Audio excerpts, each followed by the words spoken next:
All right, let's talk about those impossible problems at work. You know the ones, the standoffs where it feels like someone has to lose. Well, we're going to break down a really powerful method for turning those conflicts into genuine breakthroughs. Have you ever been there? Stuck between a rock and a hard place at work? You have a critical deadline you absolutely have to hit, but there's also a massive, unmovable obstacle in your way. What do you even do? So, to see how this all works in the real world, we're going to follow the story of two people, Alex and Ben. Their struggle is a pretty classic workplace battle, but the way they solve it, well, that's where the secret is. Okay, let's dive in.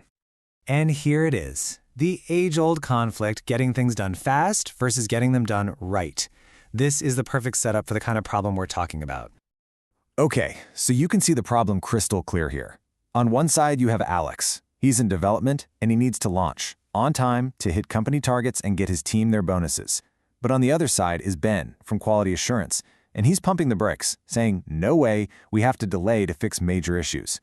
Now here's the thing, they're both right, and that's exactly why they're so stuck. So, what usually happens in a situation like this? You know the drill. You compromise, right? You try to meet in the middle. But let's take a closer look at why that so-called obvious solution is actually, most of the time, fundamentally broken. You basically have two paths here. If Alex gets his way, it's a win for his team, but it's a huge potential loss for the company's reputation. If Ben gets his way, the company's quality is safe, but Alex's team loses out big time. It's a textbook win-lose, or lose-win, depending on where you're sitting. And here's the punchline for why compromise fails. They agree to split the difference and launch 1 week late. So what's the result? Alex's team misses out on their full bonus, so they're not happy. And Ben is still stressed because he feels the product is risky. Nobody actually got what they needed. It's a lose-lose. But what if there was another way? A way that wasn't your way or my way? What if there was a path that could somehow secure both the deadline and the quality? And this is the core idea we're digging into today, the third alternative. It's not about compromise where everybody gives something up. It's a completely different mindset. It's about working together to create a brand new solution that's actually better than what either person wanted in the first place. So how in the world do you actually get there? Well, it's not magic. It requires a pretty big shift in how you think. Let's walk through the 4 practical steps, the 4 paradigm shifts that Alex and Ben used to break their deadlock. These are the 4 steps they took, and they build on each other perfectly. It all starts with I see myself, understanding your own stuff first. Then it moves to I see you, genuinely trying to understand where the other person is coming from. From there, you seek them out, which is about deep listening. And finally, you synergize to create something new together.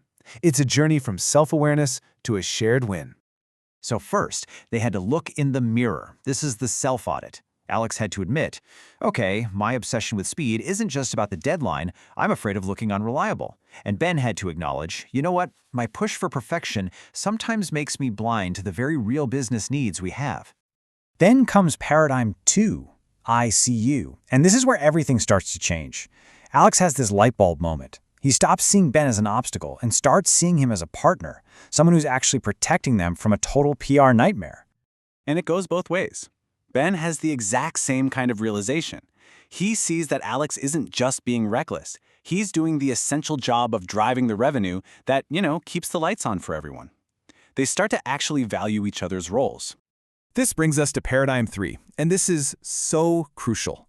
By really listening, they moved past their hardened positions, the shouting of launch now versus stop the launch, to get to their underlying interests. What did they really need?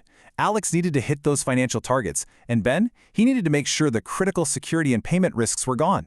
Suddenly, the problem looks very different. And this question, from paradigm 4, this is the absolute turning point. It's an invitation. It's the moment they officially stop fighting and become partners looking for a third, better way. It changes the entire dynamic.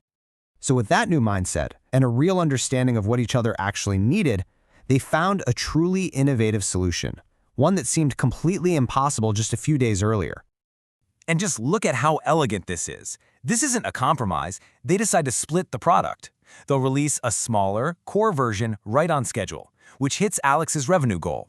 But first, Alex lends his developers to Ben's team to fix only the critical, show-stopping bugs. That satisfies Ben's absolute non-negotiable need. Everybody wins. And that right there is synergy.